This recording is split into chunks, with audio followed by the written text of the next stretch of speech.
The roar of the Animas River was a constant hum in Elias Rourke's ears. It was the only sound here that was ever loud enough to drown out his thoughts. A constant flow of water, of movement, of something that could never stand still. The river, like everything else in these parts, didn't stop for anyone. It didn't care about the old scout. It didn't care about anyone or anything. He knelt beside the bank, his coat soaked from the waist down. The muddy water had dragged her in. A woman barely conscious, a few strands of her dark hair tangled in the sharp roots of a willow. Elias's hands were already moving, pulling her from the current with an urgency he hadn't felt in years. When her body collapsed onto the bank with a soft thud, the first thing he noticed was her breath, or the lack of it. Her chest didn't rise. She was cold. Not just cold from the river, but cold in a way that made him wonder if there was ever a warmth to begin with. His fingers pressed against her throat. No pulse. He could hear his own breath coming faster, filling the silence around them. The world was so damn quiet here, and for the first time in a long while, Elias felt the weight of isolation. He worked quickly, his movements rough, instinctual. He placed his mouth over hers, forcing air into her lungs. The wetness of her skin against his own, the scent of earth and sweat in the air filled his senses. His chest tightened with every breath he pushed into her, each one more desperate than the last. A cough, a sputter, and then a shudder. The water poured from her mouth, and Elias let out a breath of his own, though he wasn't sure if it was from relief or fear. She gasped for air, her lungs fighting to reclaim what they'd lost. Elias's heart beat in time with the frantic rhythm of her breath, like a pulse he wasn't sure he had the strength to keep up with. For a moment they stayed like that, him kneeling beside her, her body trembling as she fought against the cold and the shock. The world seemed to shift around them, the trees towering above them, the river rushing past. The silence between them was broken only by the sound of her breathing, shallow, uneven, but there. Elias looked at her, really looked at her for the first time.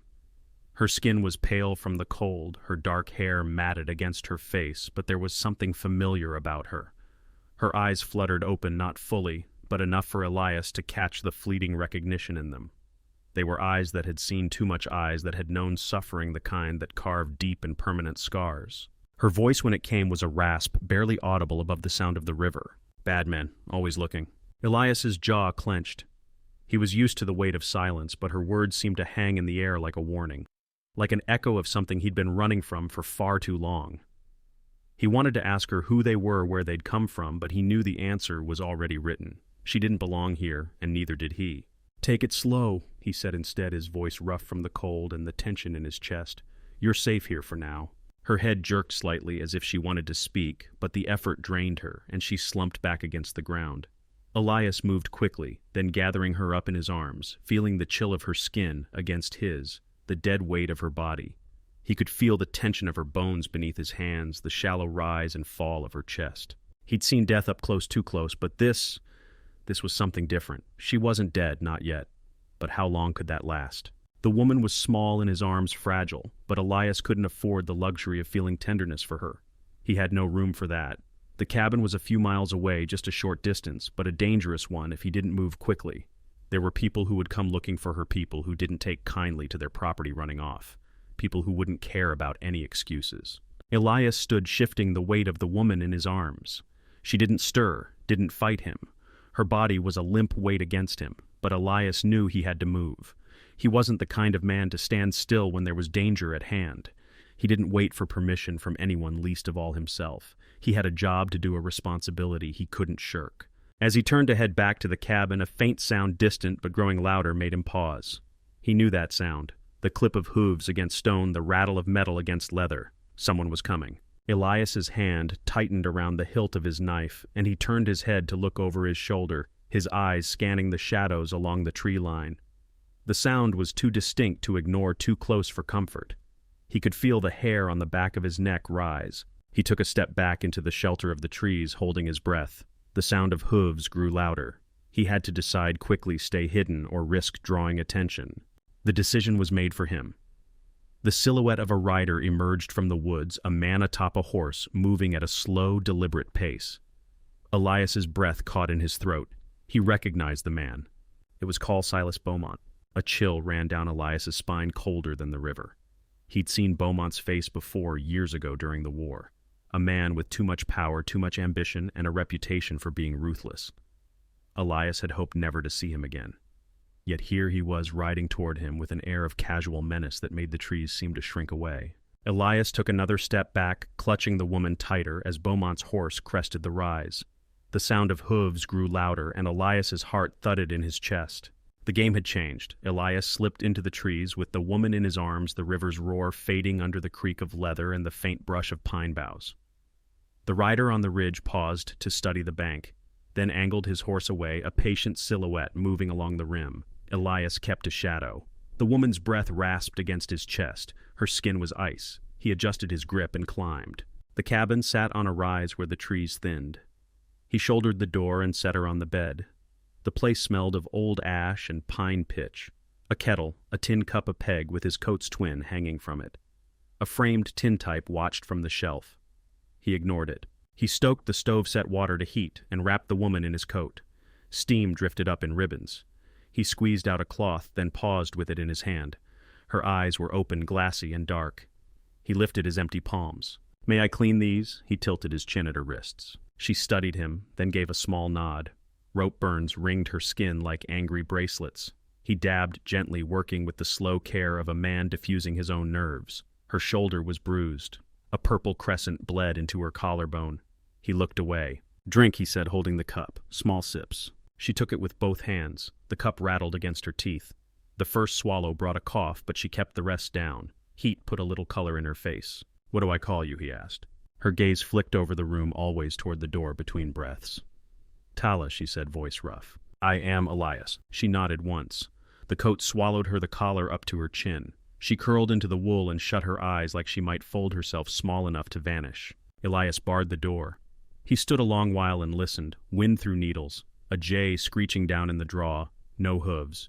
He cracked the window, peered out, and watched the ridge. Nothing moved. There was a board in the floor that never sat straight.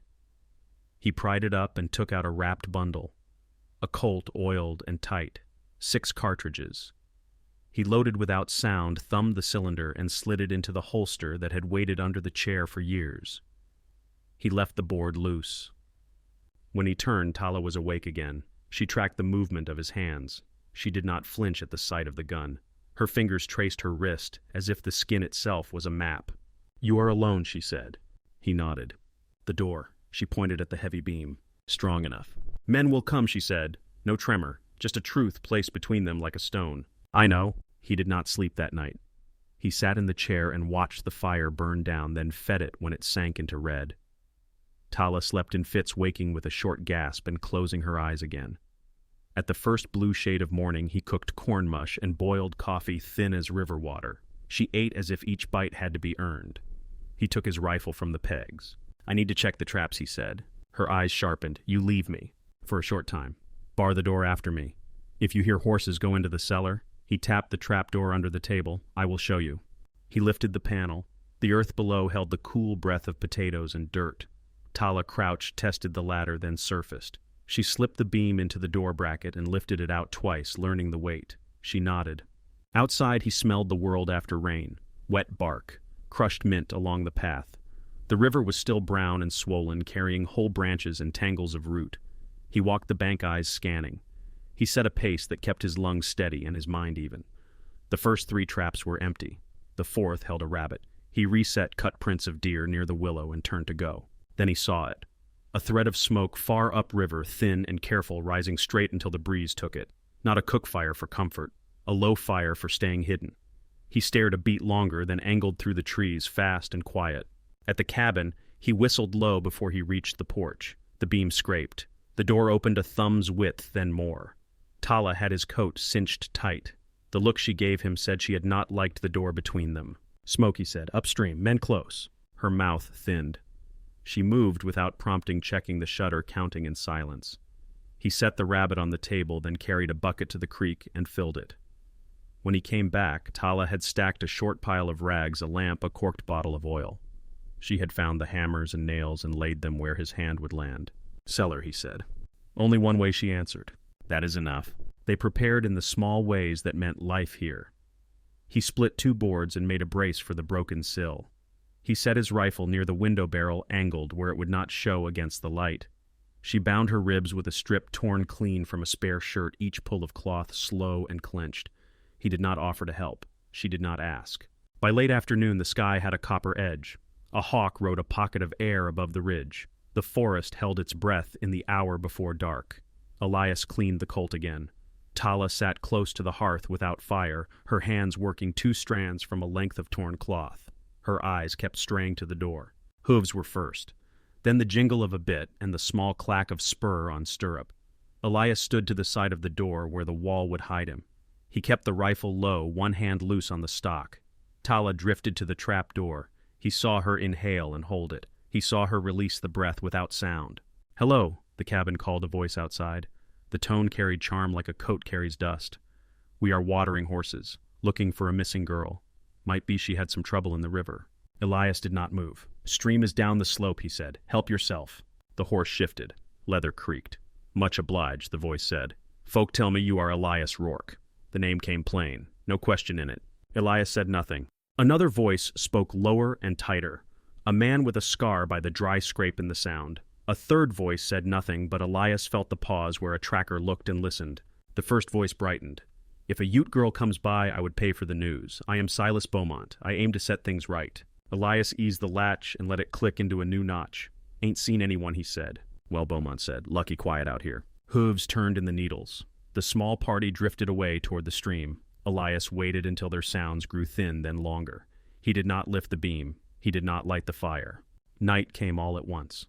The cabin held a hush edged by old wood and old smoke.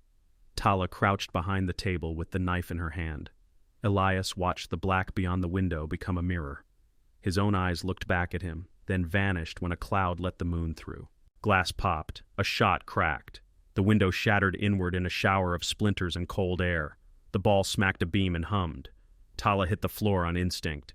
Elias dropped to a knee and fired into the dark shape by the porch post. A curse. The shape fell back. Another shot tore at the doorframe. Splinters skittered across the floor. Elias slid to the side and took a breath counted and sent one round into the gap beneath the eave where a man might hug the wall. The tracker stayed low. Silence had weight. He could feel it. At the back window, a hand came through for the latch. Tala moved like a flash of water on stone. The knife bit and came away red. The arm jerked back. Angry words in Ute spit through the crack, sharp as bones. Tala crawled backward, eyes on the window blade up. "Ready," she whispered. Elias nodded. "Lamp," he said. She had already soaked 2 rags with oil. At his word, she touched match to wick and brought the small flame to the cloth. Fire licked and took. She pushed the burning bundle under the broken frame where the flicker would show like the room had caught. Heat breathed up the wall. Smoke crawled and pooled in the top corner. Elias fired once more and shouted toward the door. "Fire!" he yelled. "Cabin is lit." The man in the yard could not help himself. He leaned to look. Elias saw his shoulder and took it. The shot spun him and dropped him to one knee. The tracker skated sideways into view and raised his rifle. Tala threw the knife a hard flat cast that forced the aim wide. The ball tore into a roof beam and shook down dust. Elias shifted a foot left and took the tracker's leg under the knee. The man went back behind the porch. From the trees, Beaumont's voice came smooth no longer. "Fall back," he called. "Not worth a burn." Boots scuffed, branches scraped, then quiet returned like a curtain falling. The only sound was the hiss of the rag. Tala kicked it out into the dirt and smothered it with the bucket water. The room held the wet smell of smoke and lamp oil. Elias sat on the floor and looked at his arm. A shallow stripe of blood showed through his shirt sleeve. Tala slid to him and tore a strip from the hem of the shirt she had bound earlier. She cleaned the graze with water, then crushed a pinch of leaves between her fingers and pressed them into the wound. Sage and something bitter filled the air. "This keeps rot away," she said. He watched her hands work. She tied the cloth with a tug that bit the skin. He did not flinch. Their faces were close enough that he could see the small flecks of river silt in her lashes. He felt the slow draw of his breath steady in the space between them. "Thank you," he said. She sat back on her heels and looked toward the door. He heard his own words from earlier sit in the room with theirs. "Men will come." He stood and slid fresh boards across the broken window, nailed them in with quick, dull taps. He placed the rifle by the sill and set the Colt on the table within reach. Tala lifted the beam and eased it into the brackets. "Morning," she said. "We go." He met her eyes. The coat hung off her shoulders, too big but right. The river had left its mark on both of them. He nodded once. Dawn limped in pale and gray. They packed what they could carry without noise, a canteen, the rifle, a little meat. He shrugged into his other coat and put his hat on. Tala tied her hair back with a strip of cloth. The room felt smaller with each breath. Elias took the beam. The door moved on its leather hinges. Light knifed in. He stepped into it. A shot snapped and punched a splinter out of the jam an inch from his hand. The sound hung and then dropped into the trees. He pulled Tala behind the door and listened. The woods had woken, the ridge held its secrets. The game had not left. Elias pulled Tala back and let the door ease shut. The splinter still trembled on the jam. He set the beam in place with a soft lift and drop, then crossed to the rear. The boards he had nailed were tight, but the frame still held a gap where the earlier shot had torn at it. He worked one plank loose with the claw of a hammer, slow, steady, no scrape on nail heads. Tala stood behind him with the knife. Her breath was controlled, now thin, and even like a runner holding pace. He slid the plank aside and pushed his shoulder to the frame. Cold air came through full of pine and damp earth. Outside lay the narrow apron of the north wall, then a slope that dropped into a brushy draw. He handed the rifle to Tala and swung himself through. When his boots touched the ground, he reached up for her. She did not hesitate. Her palm was dry and small. Her weight light the knife tucked flat along her forearm. They moved in a crouch, using the angle of the cabin for cover. No more shots came. The shooter by the door was patient and sure he had his man pinned. Good. Elias slid into the brush and felt the slap of wet willow on his sleeves. The draw took them down into shadow and water sounds. A fox track cut the mud. He placed his steps on stones, then on the prints he had made going to the river since winter broke. Tala matched him print for print with a care that spoke of long practice. At the bottom of the draw, the river's voice grew louder. He veered away from it, choosing the game trail that climbed toward a ridge of fractured granite. The trail ran under spruce and fir where the ground was springy with old needles. A jay scolded and then fell silent. Elias kept the rifle low and his eyes high. He saw a flick of movement through two trunks, a coat sleeve, a sliver of a hat brim. Not the cabin, the ridge. He touched Tala's elbow and stilled her. She watched his eyes, then looked where he looked. He saw her pupils widen as she found the shape. The man on the ridge lifted a hand and signaled. Two more forms slid through the trees, spreading. One light on his feet with a roll to his knees that said tracker. The other heavier with a left shoulder held stiff. The man Elias had hit earlier. Beaumont would not be far. They eased off the trail and into a cut of rock that split the slope. The cut narrowed until it forced them sideways. Tala winced when her bad ribs brushed stone. He gave her the coat again and let her use his shoulder. He felt her lean, then ease off. Stubborn. When the cut opened into a shallow basin, they sank into a pocket behind a windfall. The wood smelled of pitch and mold. Elias pointed to Tala's chest with a question in his eyes. She nodded and touched the knife hilt. Then she dug a hand under his coat where it wrapped her and drew out a small cloth bundle from the inside of her shirt. The fabric was warm from her body. She unwrapped it and placed the thing in his palm. It was a ring, heavy for its size, gold with a garnet set high and deep. In the stone lines had been cut with a careful hand, a thorn cluster 3 points a stem that curled like a brand. Elias had heard the name Gilded Thorn whispered on nights when officers stayed late over maps and ledgers, transport routes that never matched official records, orders that went missing and reappeared signed by the wrong man, rumors you could not speak aloud and still leave camp as a soldier.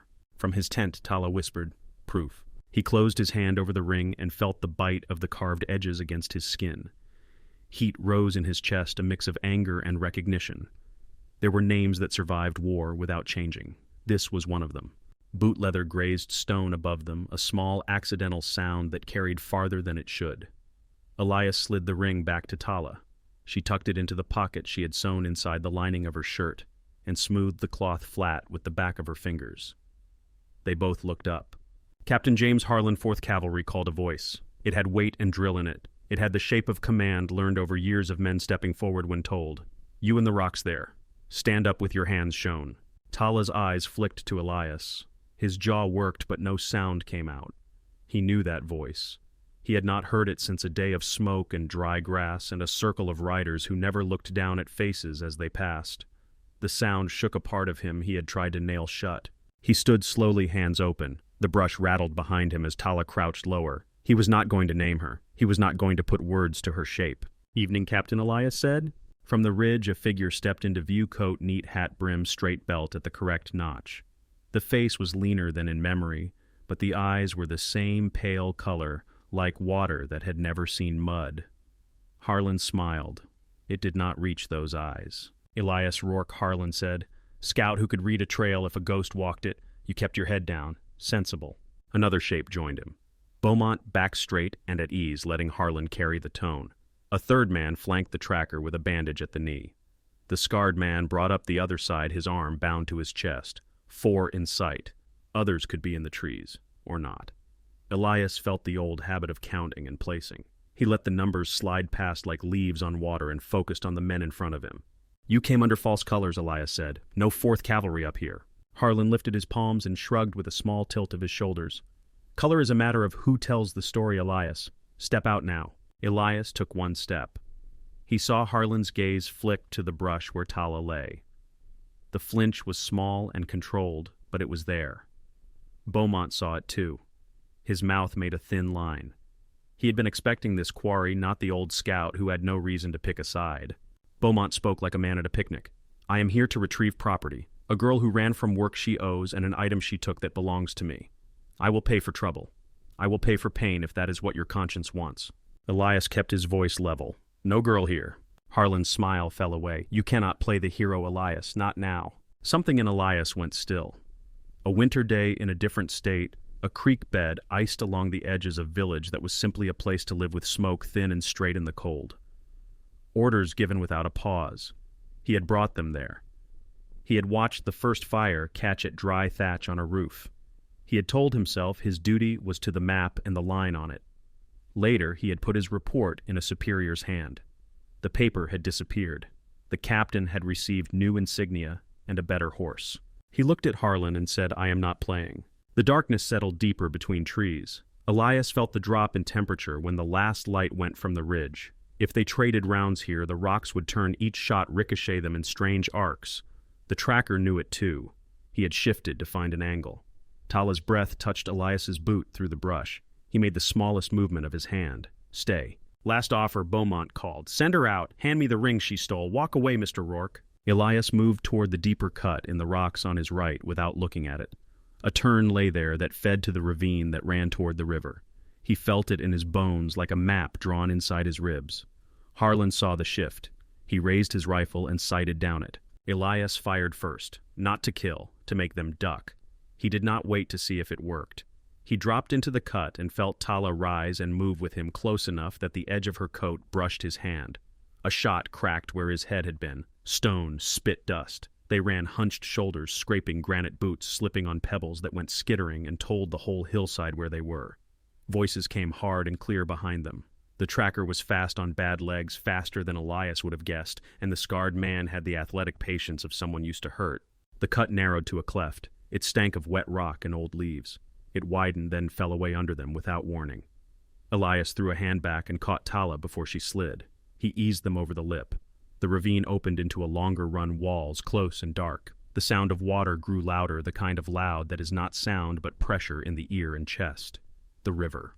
The bank where the ravine met it was slick with clay. He took Tala's hand. Her fingers were cold but strong. He led her into the shallows where stones rolled underfoot. The current pressed at his knees and then rose to his hips. Cold bit his belly like a fist. Tala sucked air sharp between her teeth. He put her hand on his shoulder.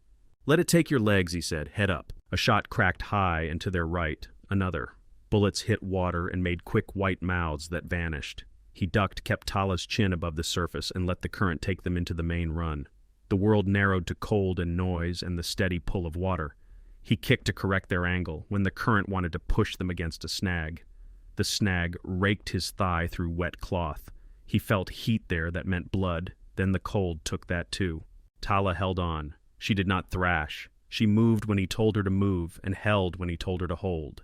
He could feel the shiver in her forearms where they locked around his shoulder. He felt them go slack and then tighten again as she fought past fear and cold. Ahead, the river widened around a bend where a shelf of rock sat low and generous. He aimed for it, counted 6 breaths, counted 8, then felt stone under his boots. He stood and took her weight, and together they knocked through the last pull of water and crawled onto the shelf. They lay on wet rock for a long, slow minute, chests heaving river spray in their faces. When he rose to his knees, the world tilted for a beat, then steadied. He scanned the far bank. Dark shapes moved there, small as beetles in the distance. The voices were faint now, and the trees on that side carried the sound in a way that made it hard to place. He bent to Tala. Her lips were blue at the edges. Her hair was slicked to her scalp. Her eyes were open and clear. "You with me," he said. She nodded. They climbed the slope above the shelf and found a shallow overhang stinking of damp soil. He scraped litter aside with his boot and used the last dry curls from his pocket to coax a flame from a match cupped in both hands. The fire took only as much as it needed. Its light sat in the hollow and did not reach the world outside. Steam rose from their clothes when they laid them near the warmth. He passed her the blanket from the pack. She turned her back while she stripped and wrung water from her shirt and skirt.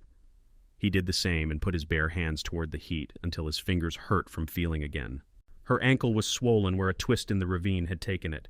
He tore a strip from the inside of his spare shirt and wrapped it firm. She watched his hands and did not speak until the knot was tied. "You knew that voice," she said.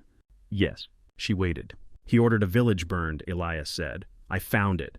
I was the one who showed him the path. I put it in a report. I thought that mattered. It did not." Tala looked into the fire.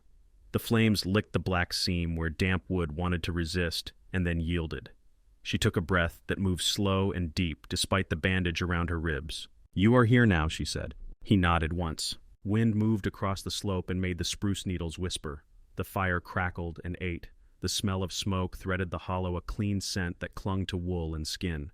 Elias felt the weight in his chest ease down a notch. He took his coat from where it had warmed and laid it around Tala's shoulders. She pulled it close and let her head rest back against the rock. They took turns with their eyes open. When his turn came to wake her, he hesitated. She looked more like a person in a house than a hunted thing. He touched her shoulder, and she woke without a start, just a small blink. Then her focus came back all at once. Near dawn, the cold turned mean again. The sky lightened a shade between two hills.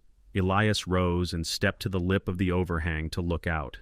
The river lay like a strip of metal in the weak light. On the far bank, a thin plume of dust lifted from the bend where the willow flats began. Riders, not four. More than that. He could not see colors or faces. He could see how they moved, and that had to be enough for now. The dust lifted like breath from the far bank. Elias watched the column tilt and angle through the willow flats. He studied the way the horses moved and how the riders set their weight. There was a rhythm he recognized in the looseness of their knees and the low seats. Not Beaumont's men, not soldiers. He felt the change in his own body, like a knot easing. Tala came to stand beside him at the mouth of the overhang. Her skin had color again where the fire had warmed it. She followed his line of sight, then scanned the slope behind them with a quick, sure sweep. "We need them to see us," she said. "How?" Elias asked. She crouched and broke 2 resin-heavy twigs from a dead pine limb. She laid a little nest of damp needles and dry chips, then coaxed a tight flame. When the smoke rose thin, she trapped and released it with the blanket in short bursts, steady and spaced. Elias watched the pattern, measured and clean. The plumes climbed into the pale morning until the still air took them straight up. On the flats, the riders shifted. 6 broke from the line and turned toward the base of the hills. The rest held back and spread along the river like a comb through hair. Elias felt a weight he had not known he carried step off his spine. He stamped the small fire flat and scattered the ashes with his boot. Tala wrapped the blanket and slung it over a shoulder. They moved out of the hollow and into the spruce, following a deer track toward a cut that would take them down the slope. Elias kept his pace at Tala's speed. Her ankle carried her with a narrow set to the jaw and a careful plant of each foot. She did not waste motion. Halfway down the hill, the forest shifted. A jay scolded once and went silent. Elias lifted his hand and they stopped. He drew Tala into the shadow of a boulder and looked upslope. Silas Beaumont stood on an outcrop that jutted from the ridge like a prow. He held his hat in one hand and his rifle in the other. The sun had found the clean line of his jaw and the iron in his hair. To his right, James Harlan stepped out from a black-barked fir, with his rifle set the barrel level and the stock tucked. The tracker limped to a better angle and braced himself against a snag. The scarred man covered the path below with his good arm tied close and the butt of his gun set against his hip. "That is far enough," Beaumont called. He spoke with ease, but his eyes were flint. Mr. Rourke, miss, let us end this without more trouble. Elias placed himself a half step in front of Tala. He could feel the small shift of her weight as she looked for lines of escape. The hillside fell away to a narrow draw where Juniper crouched in a blue-gray run. Below that, the slope opened toward the flats where the 6 riders were already climbing. The air smelled of sun on rock and the bitter shadow of sage. Last time you came after dark, Elias said. Now you try daylight. Daylight is honest, Beaumont said. I am a practical man. Harlan brought the rifle to his shoulder. Hands where I can see them, he said. Elias showed empty palms. Tala kept hers low and still. Her breath was a soft seam by his elbow. You have taken something that belongs to me, Beaumont said. A ring. And you have taken a person who owes service. Give both back, and we will be done. Tala spoke for the first time up the hill, her voice even. You own nothing of me. The words carried. The scarred man flinched. The tracker's face did not shift, but he turned his head as if tasting the air. Bold Beaumont said, misguided. Hooves sounded below. The 6 riders coming up had spread themselves into a crescent that matched the lay of the land. They climbed without hurry and without waste. When they reached the lower edge of the narrow draw, they dismounted as one and came on afoot, rifles in their hands and bows slung across their backs. The man at their center was older, broad in the chest, with a long scar that ran from the corner of his eye down across his cheek to a clean jaw. His hair was tied at the neck, black streaked with iron. His eyes were clear and terrible. He stopped where the slope tightened, just at a place where his voice would travel. He looked at Elias for the heartbeat it takes to measure a man. He looked at Tala for longer.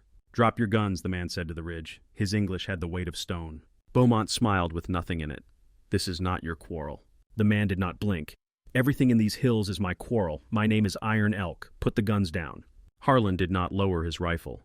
He judged distances and angles and where the first shot would fall and who would fire it.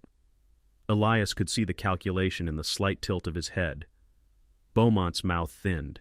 He flicked his eyes left to right, counting, finding weight, looking for purchase. The tracker kept the rifle steady on a line that would take Elias in the shoulder and drive through to Tala if the shot went a touch right. Iron Elk lifted one finger and all 6 of his men shifted their aim in a way that put each of Beaumont's group in a tight vise of lines. The young man to Iron Elk's left was lean and sharp, with a scar like a white thread on his forearm. His gaze locked on Beaumont as if pulled by a cord. Do you remember a girl named Morning Star? The young man asked, voice raw. Taken from St. Agnes 3 summers ago. A flicker moved through Beaumont's face. Small. Fast. It was enough. The young man stepped, but Iron Elk's hand touched his arm, and he stopped. He did not lower his rifle. Justice, Iron Elk said without looking away from the ridge. Not anger. Beaumont's charm came back on like a jacket. Captain Harlan, he said, tell them who we are and what we do. Harlan lifted his chin. We are acting for the territorial authority. Iron Elk's eyes did not change. Words, he said, put the guns down. Silence tightened. Then Beaumont moved. He set his rifle on the rock in front of him, slow and deliberate. The scarred man eased his pistol to the ground. The tracker waited a beat longer, then lowered his weapon with care. Harlan held last. He met Elias's eyes across the gap, and the years between them gathered like a storm in the narrow space. Then he set the rifle down. Iron Elk nodded once. Step back, he said. The 4 on the ridge obeyed. They took 2 steps and stopped by instinct, as if an invisible rope held them. The land itself seemed to exhale. The small sounds of morning leaked back into the edges. A fly hummed near Elias's ear. Sap popped in a live branch on a sunlit fir. Come, Iron Elk said to Elias and Tala. Stand with us. They moved down to the notch where Iron Elk stood. The 6 Ute formed a curve that opened to take them, then closed tight again. Hawk feather. The young man stepped in near Tala. When he saw her face, his own blazed with a quick aching joy that fractured into grief. You are alive, he said in Ute. He shifted to English without looking away. I am Hawk Feather. Morning Star was my sister. Tala's throat worked. I know, she said softly. I'm sorry. He nodded like a man nods to pain that lives in a house with him. Then he set his eyes back on Beaumont. Men, Iron Elk said without turning his head. 2 of his warriors slipped forward, scooped the guns from the rock, and slid back into place with a motion so clean it left no sound on the air. Beaumont tilted his head and looked past Iron Elk to Elias. This is not wise, he said in a voice pitched for 2 men to hear. You choose savages over the law. There is a price. Elias did not answer him. He looked to Harlan. The captain's mouth had gone flat and thin. His eyes were pale and steady. "Men like us do not walk away from each other," Harlan said. "You know that." Elias felt the old ache flare in his chest like a coal kicked in an ash bed. He breathed once and let it go. "I walked," he said. Iron Elk signaled. Two of the Ute moved to the rear and brought up two horses. They were plain mountain bred with clear eyes and good legs. Iron Elk put a hand under Tala's elbow and lifted her to the nearer saddle with the gentleness of a father. Hawk Feather steadied her other side and adjusted the stirrup for her ankle. Elias swung into the second horse and felt the honest weight of the animal under him. "Go," Iron Elk said. "We leave this ground." They angled down off the slope in a weave that kept rock between them and the ridge whenever the trail tightened. Elias looked back once to mark the set of Beaumont's shoulders and the arc of Harlan's jaw. Beaumont watched with the calm of a hunter who has seen a herd move into another valley. Harlan's face did not move, but his hand flexed once on empty air where a rifle had been. The tracker's eyes had shifted to the ground at his feet, already reading where a boot had pressed. The scarred man's mouth was a hard line. The horses found their stride in the lower timber. The air cooled in the shade of spruce and fir. The ground gave under hoof and then firmed where granite lay shallow. The ring in Tala's hidden pocket seemed to gather its own heat against her skin. She placed her palm over it once, then let the hand fall. They crossed a small creek that slid over flat stones and left the hoofprints full of sky. Elias smelled cold iron and wet moss and the faint sweetness of crushed pennyroyal. Hawk Feather moved up on his flank. Beaumont had her ring, Hawk Feather said, eyes forward. Elias nodded. He had names, Hawk Feather said. Men in towns, men in uniforms. Iron Elk knew. He has watched for this shape for a long time. Elias let that rest between them. Tala turned her head enough to catch Hawk Feather's profile. In the angle of his cheek and the set of his mouth, she saw a morning star. Her fingers tightened on the saddle horn. Hawk Feather saw it and dipped his head once a small anchor set in silent water. They rode out of the timber into country that lifted and rolled like the backs of sleeping animals. The wind brushed the grass and made a low hush. A hawk took a rising current and let it bear him. The sun had warmed and the last shred of frost went soft under the horses' hooves. Iron Elk raised a hand, and the riders slowed. They came together into a tighter shape and moved through a narrow defile where the stone on either side bore old scars and old names cut in with knives. A set of fresh tracks crossed there, two riders heading east, hooves sharp and quick. The tracker among Iron Elk's men glanced once and then let them go. Not the prints they cared about. In the shelter of a cluster of pines, Iron Elk called a halt. He studied the hills behind them. No dust, no spark along the ridge. He watched longer anyway, then lowered his gaze. "You will ride with us," he said. He looked at Elias as he spoke, then at Tala. "You are not alone here." Tala's breath left her in a way that was almost a sound. Elias tipped his chin. The horse under him shifted and set a front hoof. He eased the reins and the animal settled. They turned into a draw that cut west. The smell of smoke reached them thin, and far off the good house smell of wood burned clean. The path widened into a flat with a spring that bubbled in a rock lip. A stand of cottonwoods threw a net of shade. From the far side of the flat came voices and the scrape of pot on stone. A child laughed and was hushed and then laughed again. Elias came off the horse with stiff legs and steadied Tala as she slid. Hawk Feather's hand was already there. Tala touched his wrist and let go. Iron Elk stood straight in the light and turned his face toward the hills they had left behind. The line of his mouth did not soften. He nodded to a woman who had walked up from the flat. She wore a dress the color of river clay and a shawl that held the last of night's chill. She took Tala's hands and looked into her face a long moment, then drew her into the shade. Elias stepped back and gave them space. He lifted his eyes past the cottonwoods, past the low rise of ground to the ridge they had crossed. The slope was empty from here. The air was clear. He could still hear Harlan's voice in the back of his skull, a thin thread behind the noise of river and wind and breath. The valley held its own hush. Pines made a dark rim. Cottonwoods flickered pale as fish bellies where the wind turned them. Fires glowed low and steady earthbound stars tucked against stone rings. The smell of meat and wood smoke and juniper pitch sat soft in the air. Iron Elk led them through the shallows of camp without ceremony. Men rose from haunches and looked once, reading everything that needed reading. Women paused in their work and then resumed it, hands, sure eyes bright. A child broke from a doorway and sprinted in a half circle to stare at Tala's face. He laughed when she lifted two fingers in greeting and then darted back to his mother's skirt. A woman in a river clay dress came forward. Her hair was braided, her wrists strong. She took Tala's hands and held them as if weighing more than bones and skin. Whatever she saw drew a nod gentle and final. She guided Tala into the shade of a canvas lean-to and sat her on a folded blanket. Hawk Feather brought a pot from the nearest fire. He set it on a flat stone and ladled stew that smelled of elk and onion and a touch of wild mint. "Eat," he said. Tala tasted and closed her eyes for a heartbeat. Heat climbed into her cheeks. The ring under her shirt felt heavy, then quiet. The woman cut a strip of buckskin and bound Tala's ankle with a wrap that held firm without biting. Fingers worked with practiced care at the bruises along her ribs. They lifted her hair, found the small nicks across her scalp, and dabbed them with something that stung and then eased.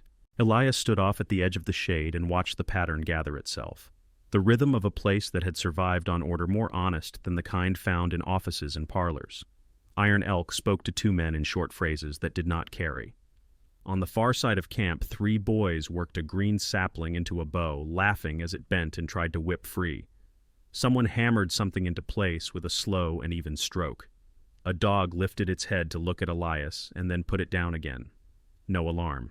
Hawk Feather finished his own bowl and set the spoon aside.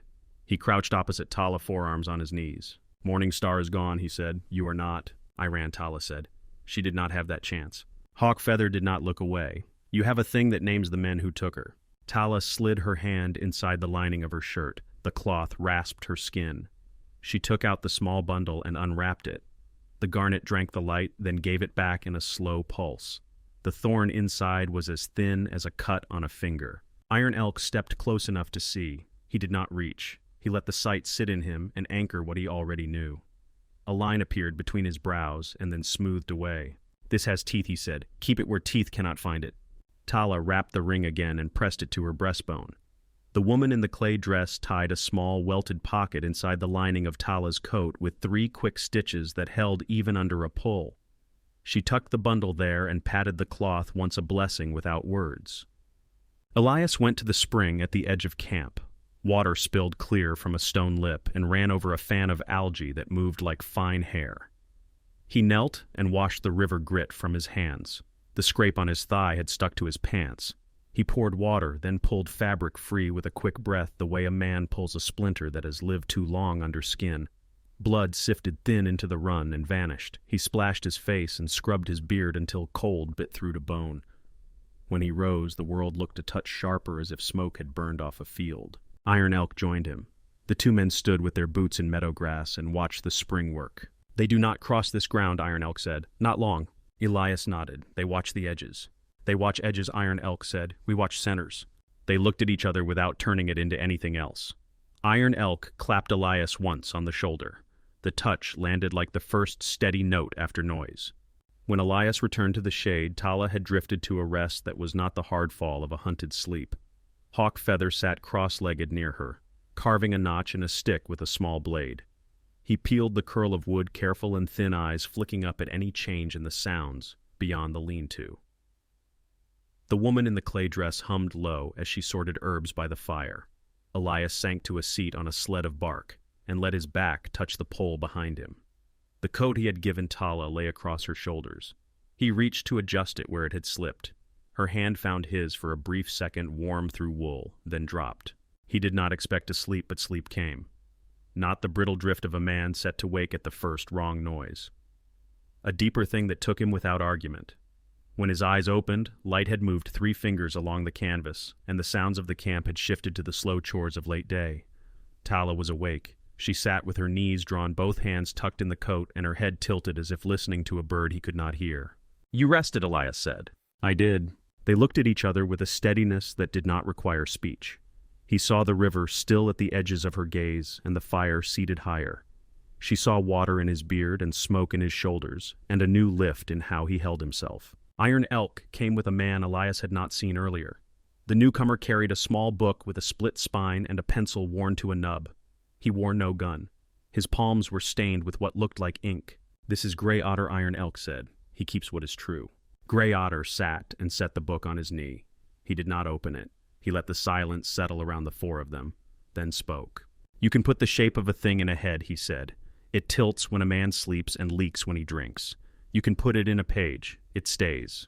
Tala touched the welted pocket inside her coat where the bundle sat. "This holds shape," she said. Gray Otter nodded. Some pages need a stone to weigh them. Some stones need letters beside them. You brought both. He did not ask to see the ring. He looked at Elias. You know the names the men call themselves, he said. I heard them in other camps, Elias said. They were quiet then. They are louder now. Grey Otter wrote nothing. He seemed to listen to the way words fell and where they landed. Hawk Feather stood when Iron Elk lifted 2 fingers. The young man went to take a post beyond the cottonwoods. His stride set a clean line through dust. The woman in the clay dress brought a bowl to Elias and another to Tala. She glanced at the welted pocket as if it possessed its own breath. She touched Tala's hair, once a small smoothing away from her brow. Tala smiled without showing teeth. The woman left them to eat. Elias tasted the stew, fat and salt and a sweet leaf under it. He let the spoon rest against the bowl and felt warmth spread from his chest out through his arms down his legs. When the bowl was empty, he set it aside and watched the camp begin to fold itself toward evening. The sun slid down the pine rim and thinned into gold between the trunks. Sparks drifted from a fire and blinked out in the high air. A drum sounded once far in the trees, then stopped. A horse blew and stamped. A boy ran across the flat with a stick and a wild grin and fell when a dog cut to trip him. Laughter shook the end of the lean-to, then faded into the soft murmur of talk. Tala eased the coat from her shoulders and held it folded for a breath, then placed it over Elias's lap. He met her eyes. She shook her head once and lifted it back over herself with a small smile that carried something like relief. The exchange felt like a bridge built with ordinary planks, each one sound. Night softened the edges of faces and hands. The fire took the center and made a warm bell of space. Elias stretched his legs and felt the pull in his thigh where rock and water had taken their due. He lay back onto the bedroll and let his head find a hollow that fit him.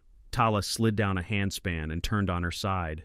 The coat made a low mountain between them. Her fingers found the edge of it and hooked there. The ring sat quiet against her heart. The river spoke beyond the trees, not loud and not gone. Smoke rose straight where the wind died and then curled when it found a higher current. Somewhere a woman sang a song without words, no bigger than the light the coals gave, no smaller than the dark around them. Elias watched the fire sink from flame to ember. The camp settled one voice at a time, each falling into the next until the valley held only breath and the small sounds of sleep.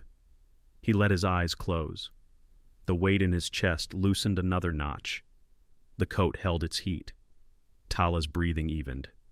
The night wrapped them in the kind of quiet that did not ask to be kept. Thank you so much for listening to today's story. If this story resonated with you or made you reflect, I'd love to hear your thoughts, so feel free to share them in the comments below. And don't forget to subscribe and hit the notification bell so you won't miss the next story.